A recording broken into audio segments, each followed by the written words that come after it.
நாங்க எந்த இடத்துலயாவது எங்க தலைவர் சீமான் அவர்களுக்கு எதிராக பேசியிருக்காரா? ஏதாவது ஒரு இடத்துல?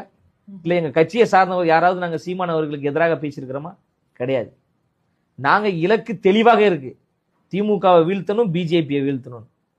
அவர் தான் ஒவ்வொரு முறையும் போரை மாத்தி மாத்தி அறிவிக்கிறாரு. திடீர்னு பார்த்தா சிங்கள பௌத்த பேரினவாத அரசுக்கு எதிரான போர் அப்படிம்பாரு, திடீர்னு பார்த்தா காங்கிரஸுக்கு எதிரான போர் அப்படிம்பாரு, அப்புறம் திடீர்னு பார்த்தா பிஜேபிக்கு எதிரான போர், அப்புறம் அதிமுகக்கு எதிரான போர் அப்படிம்பாரு, அப்புறம் மக்கள் நல கூட்டணி உருவாகி வருகின்ற பொழுது இது வந்து விஜயகாந்துக்கு எதிரான போர் அப்படிம்பாரு, ரஜினிகாந்த் கட்சி ஆரம்பிக்கலான்ற ஒரு முடிவுல இருக்கும்பொழுது இது ரஜினிக்கு எதிரான போர் அப்படின்னாரு.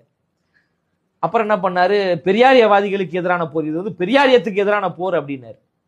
கடைசி எங்க வந்திருக்காரு பாருங்க, விஜய்க்கு எதிரான போர், தாவேக்கு எதிரான போர். அண்ணா ஏதாவது ஒரு போரை ஒழுங்கா அறிவிங்க, ஏன்னா அவங்க தம்பிங்களே குழம்பி போயிருக்கிறாங்க.